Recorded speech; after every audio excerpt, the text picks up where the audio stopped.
सुनिए जी, टॉपिक है हमारे पास अगला ट्रांसपोर्टेशन। देखो जी, ट्रांसपोर्टेशन के क्वेश्चन कैसे आते हैं, कैसे करने होते हैं, क्या तरीका है हमारे पास उसका। तो उसके लिए आप जरा एग्जाम्पल नंबर 11 पे नजर डालो जरा। क्या कहता है एग्जाम्पल नंबर 11, देखिए ध्यान से। एग्जाम्पल 11 में ये कहा कि देयर आर टू फैक्ट्रीज, हमारे पास दो फैक्ट्रीज हैं, located at the place P and the other at the place Q। कह रहा from these locations a certain commodity is to be delivered to each of the three depots situated at A, B and C। कह रहा the weekly requirement of the depot are 554 units of commodity, which while the production capacity of the factories at P and Q are respectively 8 and 6 unit। आप एक चीज ध्यान से देखो कि जो रिक्वायरमेंट है डिपो की वो है 554, ऐड करो कितना आएगा 14। 5 और 5 10, 10 और 4 14। और जो प्रोडक्शन कैपेसिटी है फैक्ट्रीज की वो 8 और 6 वो भी 14। अगर ये दोनों चीजें मैच कर रही होंगी, सेम आ रही होंगी, तब ये क्वेश्चन पॉसिबल होगा। और हर बार ये सेम ही होंगी, रिक्वायरमेंट और जो उनकी प्रोडक्शन कैपेसिटी है वो। आगे कह रहा है the cost of transportation per unit is given below. एक टेबल दे रखी है आपको पेज नंबर 524 पे। कह रहा how many units should be transported from each factory to each depot in order that the transportation cost is minimum। कह रहा what will be the minimum cost, minimum transportation cost। तो ध्यान से समझ लो question करने का तरीका क्या है इसका। बहुत ही बढ़िया क्वेश्चन है ये। यही वो क्वेश्चन है जिसकी फिगर आपकी बुक के फ्रंट पेज पे भी बनी हुई है, देख सकते हैं आप। फ्रंट पेज पे जो बनी हुई है फिगर, वो यही फिगर बनी हुई है तरीका। और सबसे बढ़िया बात इस क्वेश्चन की यह है कि आज तक पेपर में नहीं आया। बधाई हो आप सभी को, आज तक ये कभी पेपर में नहीं आया और आगे भी आने की उम्मीद बहुत कम है। लेकिन नामुमकिन नहीं है कि नहीं आ सकता, आ सकता है। तो दो फैक्ट्री P और Q, प्रोडक्शन कैपेसिटी 8 और 6, तीन depot, A depot, B depot और C डिपो। तीन डिपो है हमारे पास, A, B और C। 5, 5 और 4 ये हमारे पास। तो अब क्या करना है हमें ये बताना है कि यहाँ से कितनी कितनी क्वांटिटी ट्रांसपोर्ट हुई। तो दो लाइन हम ऊपर छोड़कर चलेंगे टॉप पे। तो वो दो लाइन में क्या लिखेंगे, सबसे पहले P से A पर कितनी ट्रांसपोर्ट हुई वो, और P से B पर कितनी ट्रांसपोर्ट हुई वो, दो आपको लेट करनी है। तो आपने लिख लिया let quantity transported from P to A is या B X यूनिट्स, और let quantity transported from P to B be Y units. तो क्वांटिटी ट्रांसपोर्टेड आपने X और Y मान लेनी है, पहले वाली, पहली दो, यानी कि ये X हो गया बेटा जी और ये Y हो गया यहाँ पे ट्रांसपोर्ट। अब इसका टोटल प्रोडक्शन 8 यूनिट का है। 8 में से X इसके पास चली गई, Y इसके पास चली गई, जो बच गई वो सारी इधर, क्योंकि ट्रांसपोर्ट हमें सारी करनी पड़ेगी। वजह जितना हमारे पास मैन्युफैक्चरिंग हो रही है उतनी हमारी रिक्वायरमेंट है, इसलिए सब भेजना पड़ेगा।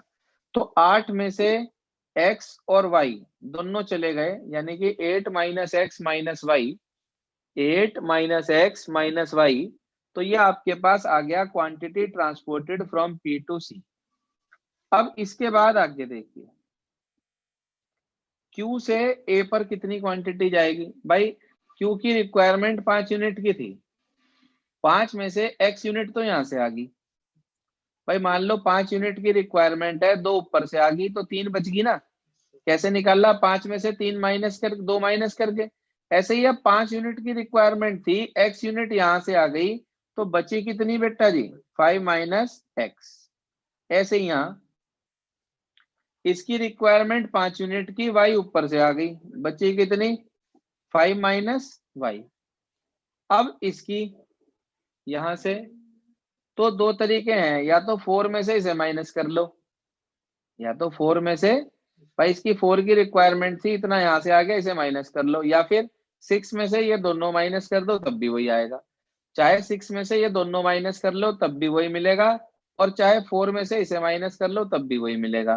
तो अगर मैं लिखूं 4 minus 8 minus of x minus y, तो साइन चेंज हो जाएंगे।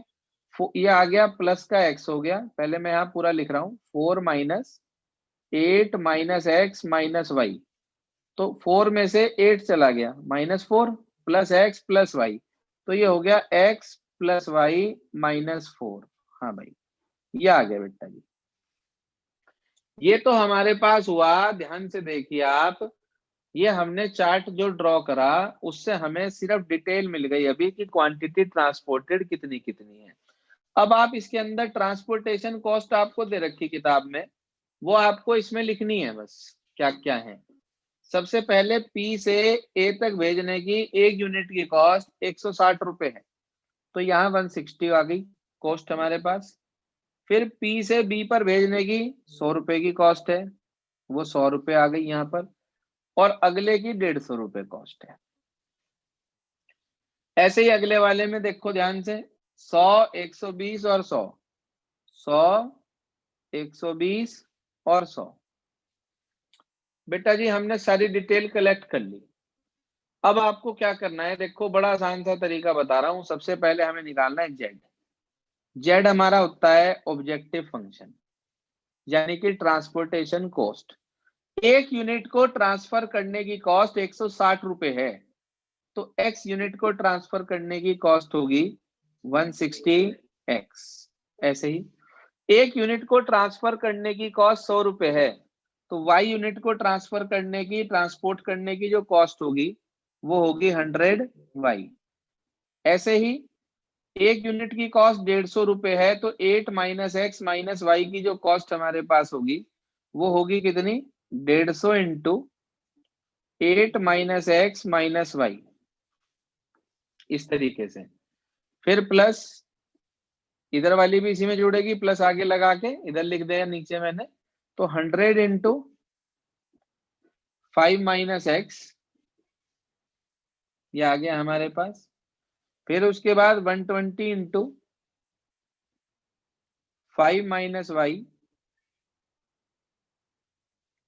फिर उसके बाद हमारे पास आ गया जी 100 इंटू एक्स प्लस वाई -4। हाँ जी, x प्लस वाई -4। इसे हम सिंप्लीफाई कर लेंगे बेटा जी। ये आई हमारे पास ट्रांसपोर्टेशन कॉस्ट कंप्लीट आ गई। इसमें से सारी टर्म्स अलग अलग कलेक्ट कर लेंगे, तो आप कर लेना, ये आ जाएगा आपके पास 10x -70y और प्लस 1900। कुछ बच्चे यहाँ पर आकर एक गलती करते हैं, वो क्या करते हैं, इसे 10 से डिवाइड कर देते हैं। भाई डिवाइड तो तब होता है जब इक्वल में भी कुछ हो या जीरो हो, अब इक्वल में तो कुछ है नहीं, ये तो सिंगल एक्सप्रेशन है, वन साइडेड, तो आप चाह के भी इसे डिवाइड नहीं कर सकते, आप इसमें से सिर्फ कॉमन ले सकते हैं। आपने यहाँ से 10 कॉमन ले लिया, अंदर बच गया हमारे पास x -7y प्लस 190, ये z आ गया जिसे हमें मिनिमाइज करना है, मिनिमाइज।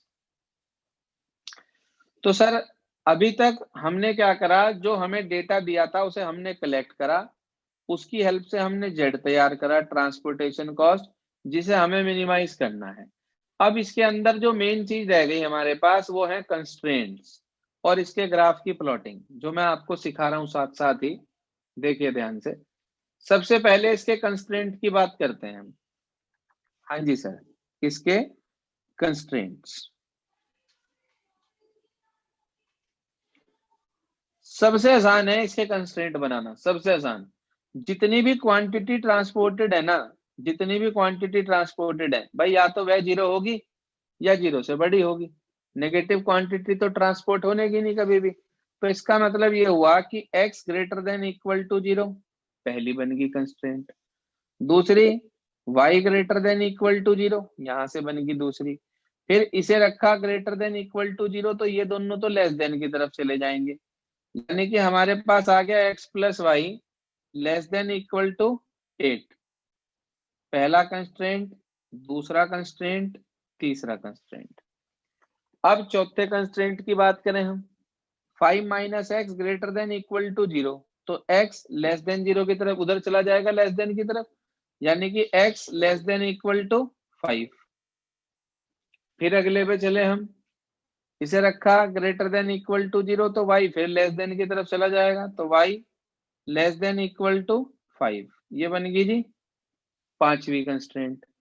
अब इसके बाद छठा कंस्ट्रेंट बनाना है, तो x plus y minus 4, x plus y minus 4 को ग्रेटर देन इक्वल टू 0 रख दो आप, 4 उधर चला जाएगा आपकी बार, तो x plus y greater than equal to 4।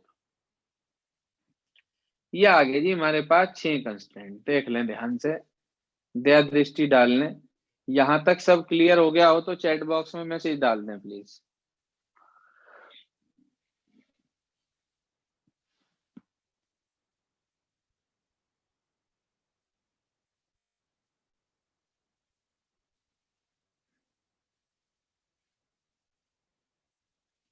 चलिए जी, मैसेज आ गया है सबका ज्यादातर।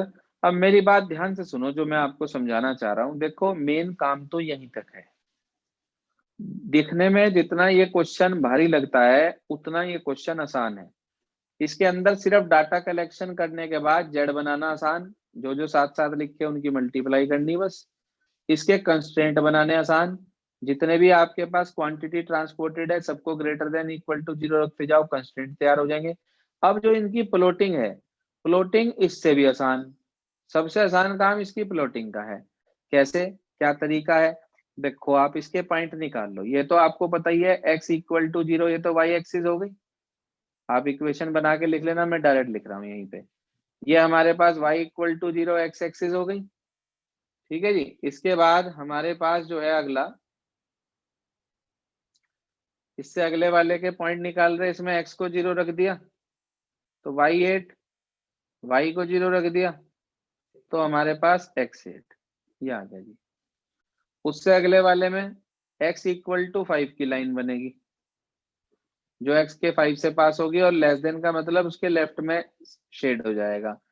फिर अगली y इक्वल टू 5 की लाइन बनेगी, और इसके अंदर x को 0 रख देंगे, y4, y को 0 रख देंगे तो x4। लो जी, सारे पॉइंट तैयार हो गए, सब कुछ रेडी हो गया। अब बस इसकी प्लॉटिंग करनी है हमें, कि प्लॉटिंग किस तरीके से होगी वो भी देख लें, साथ साथ वो भी समझा देता हूं आपको।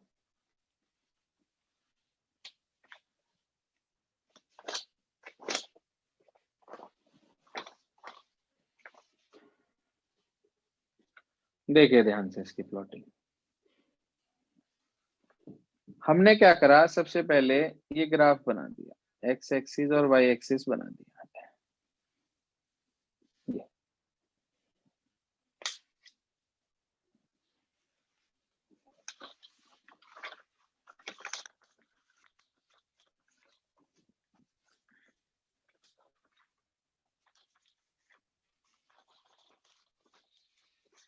देखिए साथ साथ में ये भी शो कर देता हूं आपको ताकि पता चलता रहे। तो सबसे पहली थी x greater than equal to 0, तो उसका शेड आपको बताया हुआ है कि इसका तो हमेशा राइट साइड शेड होता है। फिर y greater than equal to 0 मतलब x एक्सिस है, तो इसका शेड हमेशा ऊपर होता है। तो हमारा आंसर फर्स्ट क्वाड्रेंट से निकलता है, ये बात तो हमें पहले से मालूम है। अब अगला x0y8, तो x0y8 यहाँ कहीं बैठेगा, एक्चुअल प्लॉटिंग नहीं कर रहा हूं मैं। ये आ गया हमारे पास,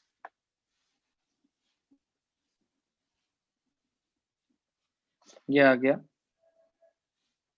ये हो गया सर x0y8, ये हो गया x8y0। लाइन की इक्वेशन लिख रहा हूँ, x plus y is equal to 8, साथ साथ लिख दिया करो ताकि बाद में टेंशन ही ना रहे कोई। ये आ गया हमारे पास। अब इसके बाद आगे इसका शेड, तो भाई x को 0 रख दूं, इसमें y को 0 रख दूं, तो 0 0 लेस देन 8, हाँ भाई 0 लेस देन 8 होता है, इसका मतलब इसका शेड 0 0 की तरफ होगा ऐसे। अगली लाइन हमारे पास है x इज इक्वल टू 5, तो जहां पर x 5 होगा वहां से इस तरीके से लाइन पास हो जाएगी। तो इस लाइन के ऊपर एक बात कंफर्म हो गई कि इसके ऊपर x की वैल्यू 5 है, तो ये वाला पॉइंट हो गया 5,0। इस पॉइंट पे आप देखो ये लाइन और ये लाइन का इंटरसेक्शन है, तो इसके अंदर x 5 है, समझ लो ध्यान से। x 5 आपने इसमें रख दिया, 5 उधर जाके माइनस हो गया, तो y की वैल्यू 3 आ गई। इसका मतलब ये पॉइंट हो गया 5,3। आप देखो इंटरसेक्शन पॉइंट भी अपने आप निकलेंगे, आपको कुछ नहीं करना, कोई टेंशन नहीं लेनी। अगली लाइन है y इज इक्वल टू 5, तो y जहां पे 5 होगा वहां से इस तरीके से लाइन आप पास कर देंगे। ये लाइन है y इज इक्वल टू 5, तो इसके कोऑर्डिनेट हुए 0,5। इसका इंटरसेक्शन पॉइंट निकाल लिया, इसमें y 5 है तो x 3 होगा, 3,5। ये पॉइंट 5,3, ये 3,5, क्योंकि ये x प्लस वाई 8 के ऊपर आ रहे। अब इसके बाद अगला है x0 y4, तो वो तो यहाँ बैठेगा x0 y4, और x4 y0 इस तरीके से बैठेगा हमारे पास। ये इनका शेड भी निकाल लेना भाई, x लेस देन 5, तो लेस देन 5 लेफ्ट में, भाई 5 से छोटे सारे x तो इधर हैं, और y लेस देन 5 का मतलब 5 से छोटे y, तो वो नीचे की तरफ होंगे। चाहे तो आप पॉइंट पुट करके देख लो, आपकी इच्छा है। इसका शेड इधर आया, इसका शेड इधर आया, इसका शेड इधर आया, इस वाले का ऊपर की तरफ है, इस वाले का इधर की तरफ है। बच गई लाइन ये वाली x plus y is equal to 4 वाली। इसमें 0 0 पुट कर दो, 0 बड़ा आ गया 4 से, फॉल्स हो गया, तो 0 0 की तरफ शेड नहीं होगा, दूसरी तरफ शेड होगा। देखो इसका शेड ऊपर, इसका नीचे, इसका लेफ्ट में, इसका नीचे, इसका राइट में, इसका ऊपर, तो साफ पता चल रहा है कि ये हमारा बाउंडेड रीजन आ गया जी, ये वाला, जिसमें ये पॉइंट 4,0 था और ये 0,4। तो आप ध्यान पूर्वक देखें तो आप ये पाएंगे कि इसके अंदर आपको 6 पॉइंट मिल रहे, एक तो 40, एक 50, एक 53, एक 35, एक 05, एक 04। इसी क्वेश्चन में आपके पास टेबल बनी हुई है, जो आप ध्यान से देखिए बुक के अंदर पेज 525 पे। तो अब फिजिबल रीजन हमारा बाउंडेड आ गया। इसके बाद आपको टेबल बनाने का सिस्टम मैंने सिखाया ही हुआ है कि आप क्या करेंगे, एक में तो लिखेंगे पॉइंट्स, और एक में मेरे बच्चे जेड की वैल्यू 10 टाइम्स ऑफ, आपके पास था 10 times of x minus 7y plus 190। सारे पॉइंट आप लोग इसमें 6 के 6 लिख देंगे और वहां पे जेड की वैल्यू निकाल लेंगे। तो वो पॉइंट कौन कौन से हैं, इधर से चले हम, 4,0, 5,0, 5,3, 3,5, 0,5 और 0,4। 6 पॉइंट आ गए। आप इन 6 के 6 पॉइंट पे जेड की वैल्यू निकाल लोगे। सबसे पहला पॉइंट है 4,0, तो उस पे वैल्यू आई 1940। अगला पॉइंट है 5,0, उस पे वैल्यू आई 1950। उससे अगला पॉइंट है 5,3, 1740। उससे अगला पॉइंट हमारे पास है 3,5, तो 3,5 पे वैल्यू आई 1580। फिर है 0,5, तो 0,5 पे आई हमारे पास 1550। फिर है 0,4, उस पे वैल्यू आई 1620। तो सबसे छोटी वैल्यू तो 1550 आई हमारी, ये है मिनिमम ट्रांसपोर्टेशन कॉस्ट। जी हाँ, मिनिमम ट्रांसपोर्टेशन कॉस्ट, तो वो आ गई 1550 रुपए। अब असली मुद्दा यह है कि क्वांटिटी ट्रांसपोर्टेड कितनी कितनी है, ये भी तो पूछा उसने। तो किस पॉइंट पे आई है, 0,5 पर। इसका मतलब x की वैल्यू हो गई 0 और y की वैल्यू हो गई 5। यानी कि अब देखो ध्यान से इस चार्ट को दोबारा से, x की वैल्यू 0, y की वैल्यू 5, तो quantity transported from P to A 0, quantity transported from P to B 5, quantity transported from P to C 8 minus 0 minus 5, तो 3, तो आपने देखा यहाँ से मिल गया 0, यहाँ से मिल गया 5, यहाँ से मिल गया 3, 8 पूरा हो गया।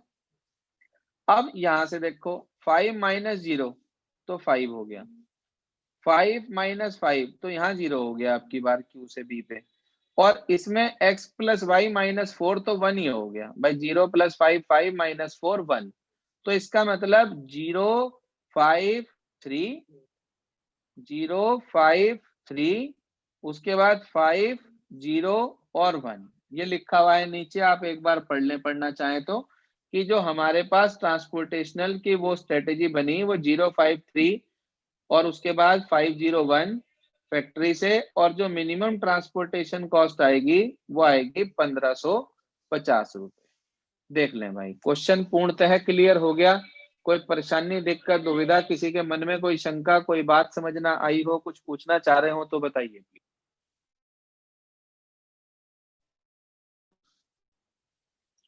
मैसेज डाल दें भाई, क्लियर हो गया सबको।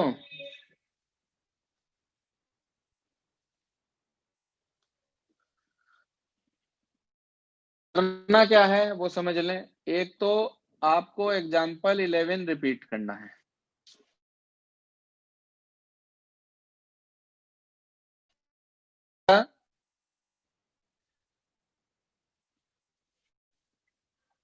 आप करेंगे एक्सरसाइज में, मिसलेनियस एक्सरसाइज में क्वेश्चन नंबर 6 और 7 दिया था, छोड़ा था कल हमने वो, ठीक है जी।